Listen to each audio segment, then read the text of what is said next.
اتوار کے روز ہیلی کاپٹر حادثے میں اپنی زندگی کی بازی ہار جانے والے ایرانی صدر ابراہیم رئیسی کون تھے؟ آئیے ان کی زندگی پر ایک نظر ڈالتے ہیں۔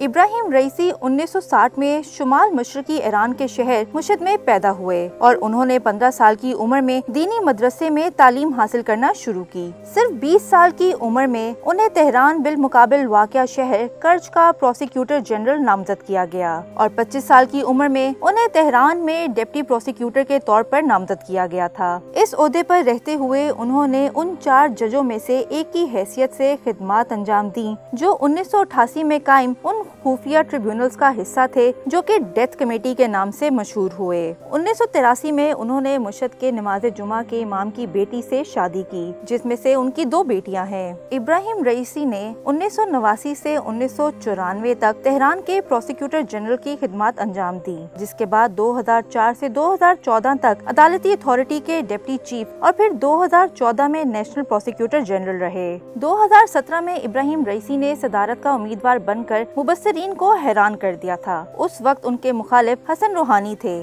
جنہوں نے عالمی طاقتوں کے ساتھ ایران کے 2015 کے جوہری معاہدے کے مذاکرات کی نگرانی کی تھی اور پابندیوں میں نرمی کے بدلے اس جوہری پروگرام کو محدود کر دیا تھا، جبکہ ابراہیم رئیسی نے 2015 کے جوہری معاہدے کی مخالفت کی تھی۔ 2017 کے انتخابات میں حسن روحانی پہلے مرحلے میں 57% ووٹ حاصل کر کے بھاری اکثریت سے دوسری مرتبہ کامیابی حاصل کر لی تھی۔ اپنی شکست کے بعد ابراہیم رئیسی نے 2021 میں دوبارہ صدارتی عہدے کے لیے انتخابات میں حصہ لیا اور جون 2021 میں انہوں نے 62% ووٹ حاصل کر کے کامیابی حاصل کی، لیکن انتخابات میں کم ٹرن آؤٹ کے باعث متعدد اعتدال پسندوں کو انتخابات لڑنے کی اجازت نہیں دی تھی۔ ابراہیم رئیسی نے 2021 میں ایک ایسے وقت میں بطور صدر ملک کی باغ دوڑ سنبھالی جب ایران شدید سماجی بحران کے ساتھ ساتھ اپنے متنازع جوہری پروگرام کے سبب امریکہ کی وجہ سے عائد کی گئی پابندیوں کی وجہ سے معاشی دباؤ کا شکار تھا۔ ابراہیم رئیسی کو اپنے دور میں اس وقت شدید مشکلات کا سامنا کرنا پڑا تھا جب ستمبر 2022 میں مہسا امنی کی دوران حراست موت کے بعد ملک بھر میں بڑے پیمانے پر مظاہرے کیے گئے تھے۔ کئی مہینوں سے جاری ان مظاہروں نے ایران کو بڑا دھچکا پہنچایا تھا۔ مظاہروں کے دوران خواتین نے اپنے حجاب اتارے، جلائے اور احتجاج میں اپنے بال کاٹ دیے تھے۔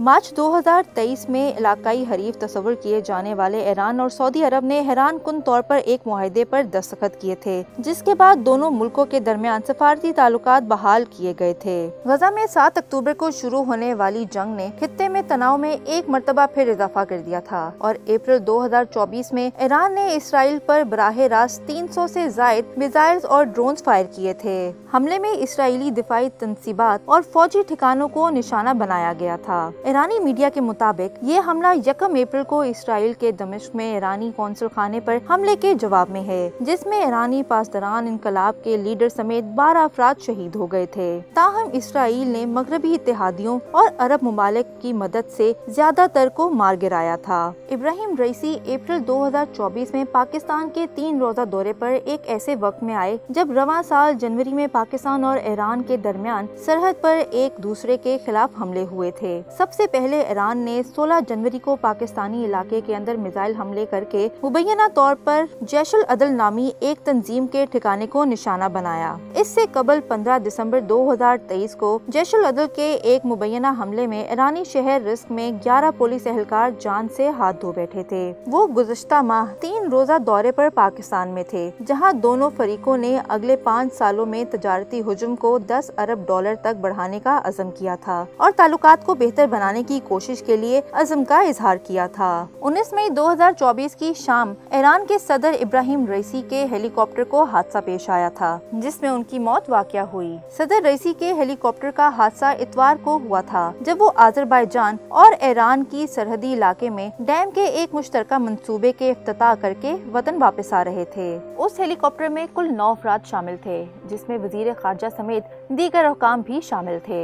ایرانی صدر کے ہیلی کاپٹر کے ساتھ 2 مزید ہیلی کاپٹرز بھی شامل تھے جن میں سے ایک ہیلی کاپٹر کی ہارڈ لینڈنگ کرنی پڑی تھی۔